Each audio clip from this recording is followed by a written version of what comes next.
Well, in May, Forbes said this guy was worth $150 million. But now 50 Cent doesn't have two quarters to rub together. I remember reading headlines about 50 Cent's financial troubles and thinking there was something incredibly tragic about the man that released Get Rich or Die Trying going bankrupt. However, on last check, 50 Cent was actually still alive, which did make me think that maybe there was slightly more to the bankruptcy story than meets the eye. In order to truly understand what happened, we need to go way back to 2008, at the start of his feud with everybody's favorite wing-slinging, fake drug-dealing rapper, Rick Ross. He's my brother and I love him like myself. He's my brother and I love him like no. It was actually Rick Ross that started off the beef by saying that 50 Cent looked at him some kind of way at the BET Awards. At the BET Awards, and I bumped into him. He made an expression on his face that kind of disappointed me. Like, what kind of expression? It's deeper than rap, baby. 50 responded saying he didn't even see Rick Ross at the awards, which I think is hard to believe considering that Rick Ross weighs 350 pounds. Now, Ricky Ross made the beef official when he released the song Mafia Music, which fired a few shots at 50 Cent for allegedly burning down his baby mama's house. Curtis Jackson, baby mama, ain't asking for a cent.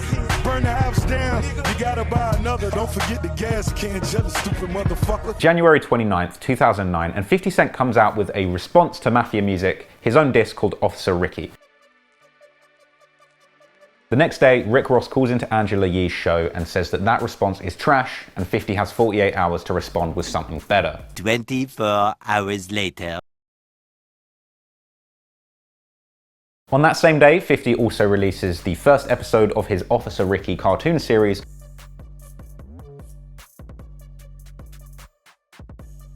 A couple of days later, 50 is sticking true to his promise of fucking up Rick Ross's life for fun. 50 starts out the video by saying that what you're about to see is slightly more sophisticated than his other work, which I think is a massive disservice to 50 Cent's other work. I mean, this video is so lowbrow, it makes Candy Shop look like the Beethoven Symphony. In the video, the mother of Rick Ross's child calls out Ross for having rented jewelry and leased cars. And he takes her fur shopping whilst Isn't She Lovely by Stevie Wonder plays. You cannot make this shit up. 50 also takes the opportunity to call out Rick Ross's other baby mama for being a cool girl. A few days after that, Rick Ross releases the diss song, Kiss My Pinky Ring, Curly. I'm so hard, I'm so sharp, taking bitches shopping, scared to get a blowjob.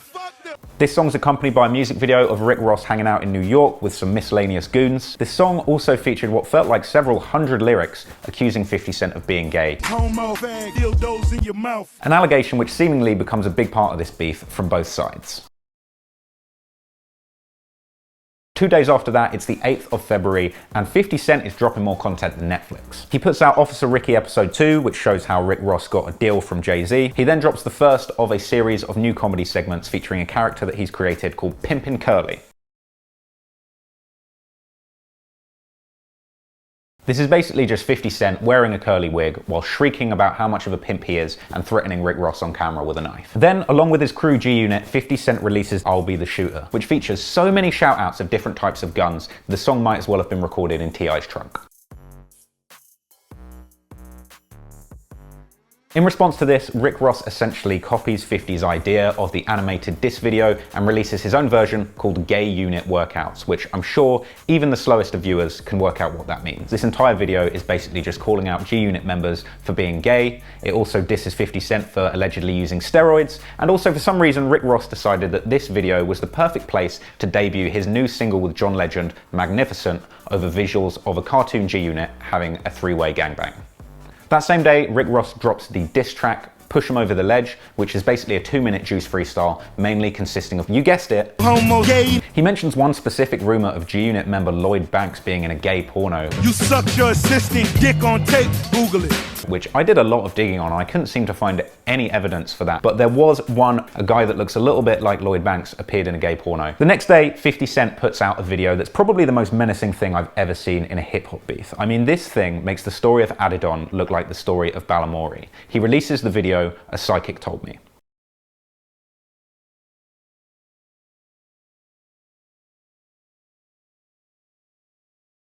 To make this even more spicy, we later found out that the person that actually filmed this was French Montana. He's even seen in one of these videos wearing a This Is 50 t-shirt, which we now unfortunately know he can't blame on his stylist. I style. No stylish. Over the next month, these two trade shots back and forth over diss tracks and animated videos. 50 goes on to drop several more cartoons which don't just clown Rick Ross but also go after T.I., DMX, Suge Knight and Chris Brown. But it's on March the 17th that 50 made the ultimate mistake that would eventually wind him up in bankruptcy.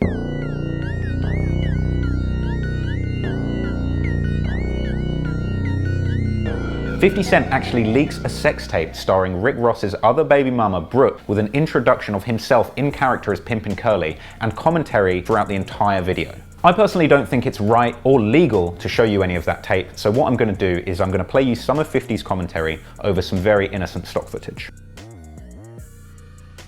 6 days after the sex tape leak, on March 23rd, Rick Ross came out with a very unusual video, essentially saying sorry not sorry to the gay community. I heard that I offended the homosexual community. I apologize. I'm offering to do a record with an openly gay artist such as 50 Cent.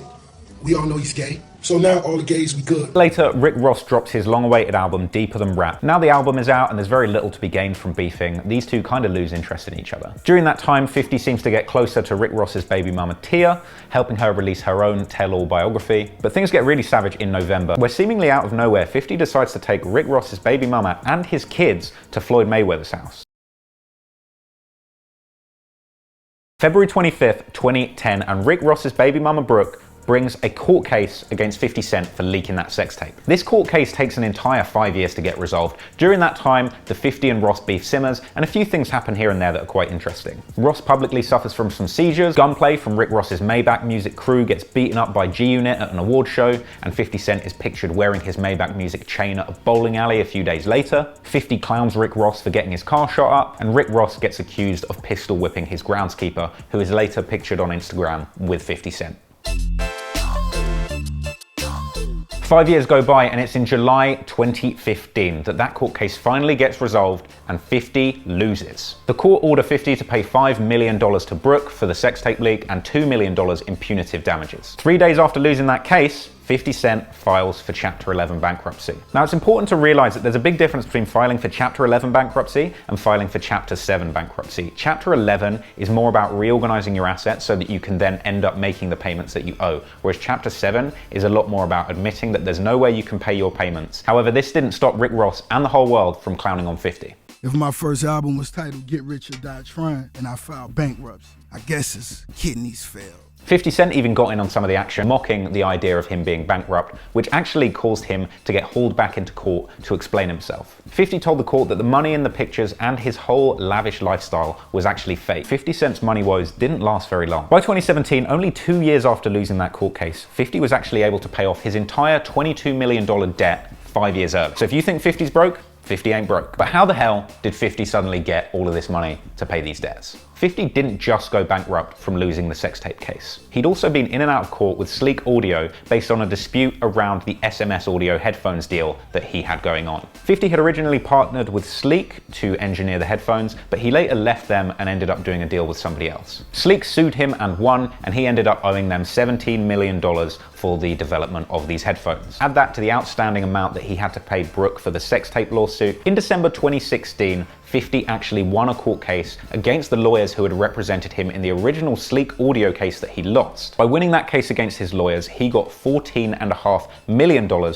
which he then combined with his own funds of $8.3 million to basically pay off the entire outstanding debt and get out of bankruptcy. Hot off the heels of that win, he decided to sue the lawyers from his sex tape case as well. Specifically, he argues that they failed to interview Rick Ross about leaking the sex tape before 50 did. Furthermore, he claimed that there was actually a conflict of interest between an old lawyer that 50 had in 2004 and Rick Ross's current lawyer. As far as I can tell, that court case is currently unresolved, but what I could find was that 50 is looking for $32 million from this case. Even though 50 beat bankruptcy, we can assume that he learned his lesson and he will never leak a sex tape ever again.